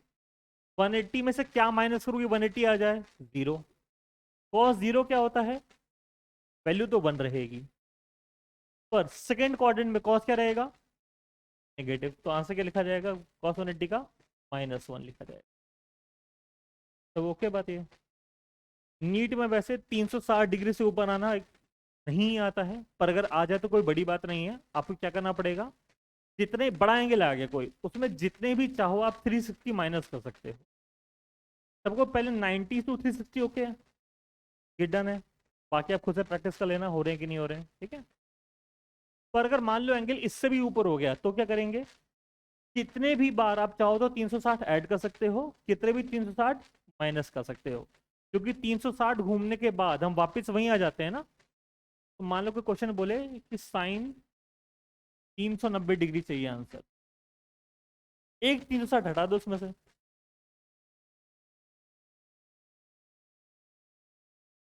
कितना आंसर आएगा इसका 1/2 हो जाए। क्लियर बात सबको, इनवर्स ट्रिग्नोमेट्री ये पढ़ना नहीं है, बस सिर्फ लिखने का तरीका बता रहा हूँ। मान लो आपके पास कभी सॉल्व करके इतना आ गया कि साइन थीटा है हाफ, तो थीटा कितना है, हाँ सर ये तो हमें याद होता है वैसे कि 30 डिग्री पर आता है। तो इसका एक और तरीका लिखने का, इसे लिखते हैं थीटा है साइन इनवर्स, हाँ तो इसको वहां भेज दो, इनवर्स में लिख देते हैं। चलो ये तो अच्छा नंबर था, तो आप शायद सीधे जानते भी थे। कभी ऐसा फंस जाए साइन थीटा 2/3, तो थीटा कितना लिखा जाएगा? साइन इनवर्स 2/3 लिखा जाएगा। Theta is sine inverse 2/3। Sine cos 10, जिसमें भी चाहे हम ऐसे काम कर सकते हैं। क्वेश्चन सॉल्व करके फाइनल आंसर ये बस ये मान लो, tan थीटा बराबर 4। थीटा कितना है? tan इनवर्स, चलेगा बस आपको, वैल्यू नहीं निकाल सकते, उसके लिए टेबल चाहिए होती है। अपने पास ये आंसर आएगा ऑप्शन में, tan इनवर्स 4। वैल्यू कब निकाल पाओगे? जब कोई अच्छे वैल्यूज आपको पता रहेंगे उनका आंसर, तब लिख सकते हैं। ऐसा आ गया तो यूं छोड़ा जाता है इसको। बात ओके। किताबों में कई बार आंसर लिखा रहता है तो उनके पास पीछे इंडेक्स होता है, कभी देखिए हो तो मोटी किताबों में लास्ट में इंडेक्स दिया होता है, उसमें साइन कॉस tan की वैल्यूज लिखी होती हैं। हमारे पास जो आंसर आएगा हम इतने पे छोड़ देंगे। हम थोड़ा बहुत गेस कर सकते हैं। अच्छा, tan में 4 √3 से तो बड़ा है ना, तो एंगल 60 डिग्री से ऊपर होगा। मतलब मेरे को 60 तक का आंसर पता था ना, तो मैं 60 तक पहुंच गया। 90 इन्फिनिटी से छोटा है और 60 के बीच में है, तो मेरे को दिख रहा है इसका आंसर 60 से 90 के बीच में कहीं होगा। पर मेडिकल में सीधे आप लिखते हो tan इनवर्स 4, आपको ऐसे ही ऑप्शन मिल जाएंगे। बाई चांस नहीं भी तो थोड़ा बहुत गेस वर्क आप कर सकते हो। भाई ये जो 4 आ रहा है तो 60 डिग्री से ऊपर भी आएगा ना, और 90 से कम पर आएगा। 77 ऐसे कुछ आंसर होगा इसका। बताओगे सबको? रेडियन एंगल के लिए सबसे कॉमन यूनिट हम डिग्री यूज करते हैं, पर फिजिक्स में जो इस्तेमाल करी जाती है वो क्या होती है? रेडियन। इसके अलावा और भी हैं, वो चैप्टर में देखा जाएगा। अभी मैं दो की मेन बात बताने वाला हूँ। डिग्री सबको पता है ना, जो हमने अभी तक करा 0 डिग्री 90, वो डिग्री यूनिट थी, पर वो एसआई यूनिट नहीं है। एसआई यूनिट क्या होती है हमारे पास? रेडियन। इसे डिफाइन कैसे करा गया है? मान लो एक ऐसी सिस्टम है, एक आर्क है, उसको आप देख रहे हो, और ये एंगल है थीटा। अगर मैं चाहता हूं थीटा को रेडियन में लिखना, तो उसकी डेफिनेशन ये है, आर्क डिवाइड बाय रेडियस। जो रेडियन में कैसे डिफाइंड है वो, इस arc length divide by radius. सीधे डेफिनेशन बता रहा हूं बस। एंगल है वो कैसे डिफाइंड है? आर्क अपॉन में रेडियस करके। आर्क के लेंथ को रेडियस डिवाइड कर दो, कि आपके पास थीटा की वैल्यू आएगी रेडियन में। अगर पूरा सर्किल होगा तो थीटा कहां से कितना आएगा? अगर पूरा सर्किल होगा तो रेडियन में आंसर कितना आएगा? पूरी आर्क कितनी होती है? सरकमफ्रेंस होती है ना वो। सर आर्क जो हो जाएगी पूरे के लिए कितनी हो जाएगी? 2πr। और नीचे क्या है? रेडियस हट जाएगा। तो पूरे एंगल के लिए कितना आएगा आंसर रेडियन में? 2π। तो जो बोलते हैं ना पूरा सर्किल 360 डिग्री होता है, उसे मैं ये भी बोल सकता हूँ कि पूरा सर्किल कितना होता है? 2π रेडियंस होता है। इसका मतलब हो गया कि जो थीटा है उस पर 2π आ रहा है। जो अगर हम बात करें रेडियन से डिग्री जाना होगा तो कैसे जाएंगे? पूरा सर्किल डिग्री में कितना? पूरा सर्किल डिग्री में कितना? और रेडियन में, तो यानी कि 2π जो है किसके बराबर है वो? 360 डिग्री। इतनी बात भी अगर दिमाग में फिट हो जाए तो आपको फॉर्मूले की जरूरत नहीं है। फॉर्मूला में लिखा दूंगा अलग से, लेकिन ये बात पता है कि 2π 360 है, तो बाकी ऑब्वियसली सीधे सीधे बता सकते हो। अगर 2π 360 है तो पाई कितना है? 180 है। π/2, π/3। भाई पाई अगर 180 है तो π/3 60 डिग्री हो जाएगा ना ये। हो जाएगा कन्वर्जन। हाँ, अगर किसी को याद करना ही है कैसे करते हैं, π/4 π/6 कर पा रहे हो ना इसको? अगर याद करना है रेडियन से डिग्री कैसे जा सकते हैं, तो देखो गए तो क्या करा है, 180 से मल्टीप्लाई हो रहा है ना, और पाई चला जा रहा है, मतलब पाई से क्या हो रहा है? डिवाइड। तो रेडियन से डिग्री कैसे जाते हैं? 180 से मल्टीप्लाई और पाई से डिवाइड करके। रिवर्स कैसे आते होंगे? इसी का उल्टा, π/180। अगर डिग्री टू रेडियन जाना तो क्या कर दो? π/180। छोटे बच्चों को कई बार ऐसे पढ़ाते हैं कि बेटा पाई को तुम 180 मान लिया करो और 180 लिख लिया करो, पर ये सही तरीका नहीं होता ना। तुमने मीटर को सेंटीमीटर में कन्वर्ट करना सीखा था, ये तो नहीं बोलते थे कि एक को 100 लिख लिया करो। पाई 180 नहीं होता है ना, वो तो पाई रेडियंस 180 डिग्री के बराबर आता है, दैट्स अ डिफरेंट थिंग। पाई कितना होता है? 3.14 के आसपास। ठीक है। कई बार हम जब, अगर आप लोग क्लास 10th में होते तो हम ऐसे पढ़ाते थे उनको, बेटा पाई को कितना लिख लिया करो? 180 लिख लिया करो। लेकिन पाई 180 नहीं है ना, 1 मीटर बराबर 100 सेंटीमीटर का मतलब ये तो नहीं 1 को 100 लिख दिया हमने, वो तो यूनिट कन्वर्जन हुआ है जो बदला है। सबके बाद यहाँ तक पूरी ट्रिग्नोमेट्री में ना बहुत सारी आइडेंटिटीज हैं, और सारी की सारी किसी ज्यादा काम की नहीं है, कुछ कुछ बेसिक जो ज्यादा काम आती हैं वो देखने वाले हैं हम लोग। मोस्ट कॉमन इन फिजिक्स मैंने सिर्फ 4 उठाई है बस। Sine square theta plus cos square theta कितना होता है? 1। आपको आइडेंटिटी चाहिए होंगी, मैं आइडेंटिटी डाल के दे दूंगा, मेरे पास थी, मैं डिलीट ही मारी जानबूझ के, क्योंकि इतने काम की नहीं है कि उस पर एफर्ट डाले जाए। साइन 2 थीटा है, साइन 2 है, कितना हो जाता है ये? 2 साइन ए कॉस ए। ये आपने प्रोटाइल वगैरह में यूज करी होगी कई बार। एक आती है 1 प्लस कॉस 2 ए, कितना होता है ये? 2 कॉस स्क्वायर ए। और 1 माइनस आ जाए तो 2 साइन स्क्वायर थीटा। एक वजह थीटा बोल दो अगर, तो ये 2 साइन स्क्वायर थीटा है। क्या बात ओके सबको? आइडेंटिटीज वैसे तो बहुत सारी हैं, सबने पढ़ा होगा, sign A plus B cos A plus B tan A plus B, ठीक है, साइन 2 ए कॉस 2 ए टैन 2 ए, याद करने के लिए बहुत सारे आइडेंटिटीज हैं। ये 4 हैं मेन। अगर आपको ये 4 भी ओके हैं, आई विल श्योर यू आपको जो भी सवाल आएगा इतने से हो सकता है। मैंने आज वैसे ही भाई sine square plus cos square equal to 1, इसके भी 3 फॉर्मेट होते हैं ना, सेक और टैन में भी लिखा जा सकता है, कॉट और कॉसेक में भी लिखा जा सकता है। मैंने आज तक कभी यूज केस नहीं देखा इसका, नीट के बच्चे को सॉल्व कराते वक्त मैंने इसके अलावा कोई यूज नहीं करी है। तो मेरे को है, अगर आप ये 4 भी याद कर लो मेरे लिए सफिशियंट है। ये 4 आइडेंटिटी आपको पता रहनी चाहिए, इनके प्रूफ वगैरह नहीं, सीधे सीधे याद करना है। प्लस है तो कॉस स्क्वायर आता है, माइनस है तो साइन स्क्वायर आता है। ये हम लोग वर्टिकल सर्कुलर मोशन जब पढ़ रहे होंगे वहां पर काम आ रहा होगा, शायद कुछ लोगों को याद होगा। अगर आर हाइट होती है तो जब ये नीचे आता है तो ये length R minus R cos theta बनती है, तो वहां पर ये आइडेंटिटी काम आने लग जाती है। तो इन सब का यूज आएगा। ये 4 है जो नीट में एक्चुअल यूज होती है, वैसे तो आइडेंटिटी बहुत सारी। देन सबको ये याद कर लोगे, याद ही करना है। लॉग, लॉग इन जनरल तो बहुत यूज नहीं आता, पर हमें लॉग पता रहना चाहिए लॉग होता क्या है। आज की क्लास इस लॉग पे एंड करेंगे। लॉग ना मैथ्स का एक फंक्शन है, हर फंक्शन का एक मतलब होता है। जैसे एक्स स्क्वायर, स्क्वायर का मतलब है कि जो भी नंबर लिखा है उसे 2 बार मल्टीप्लाई कर दो। रूट एक्स, ये क्या बोलता है? एक ऐसा नंबर ढूंढो जिसको खुद में मल्टीप्लाई करा जाए तो कितना आंसर आ जाए? एक्स आ जाए। वैसे लॉग भी एक फंक्शन है, इसका मतलब क्या है? तो मान लो ऐसे लिखा हो लॉग, इसे पढ़ते हैं log A to the base B. इसका मतलब होता है एक ऐसा नंबर ढूंढो पी की जब उसे पावर में लगाया जाए तो आंसर ए आ जाना चाहिए। ये एक सवाल है, सवाल क्या पूछ रहा है? पी की ऐसी क्या पावर लगाएं कि आंसर कितना आ जाए? ए आ जाए। एक बार मेरे साथ बोलना, ये सवाल क्या है? बी की ऐसी कौन सी पावर लगाए कि आंसर कितना आ जाए? ए। इसका मतलब यही है, which power of B will give A. मतलब मान लो इसका आंसर मैंने अगर सी लिख दिया, तो मैं क्या कहना चाहता हूं कि बी की पावर अगर सी कर दोगे तो ए आ जाएगा। कह रहा है बी की पावर सी कर दोगे आंसर कितना आ जाएगा। ये स्टेप बड़ा फेमस भी है, इसको बोलते हैं एंटी लॉग लेना। इसे हम क्या बोलते हैं? इस उसमें लॉग दिख रहा है और इस टाइम पे लॉग नहीं दिख रहा है, तो उसे क्या बोलते हैं? मैं क्या लिया यहाँ पर? एंटी लॉग लिया है। अगर इतनी बात भी क्लियर है तो आप इनके आंसर बता सकते हो शायद से। log 4 बेस 2, सही है ना? ये 2 आएगा। log 125 बेस 5, रहेगा ना? 5 का पावर 1 तो 5 होता है, 5 का पावर 2 और 5 की पावर 3 125। तो सवाल यही है ना कि 5 की कौन सी पावर लगाएं कि आंसर कितना हो जाए? 125। क्या सवाल लॉग का मतलब ओके है? log 1000 base 10,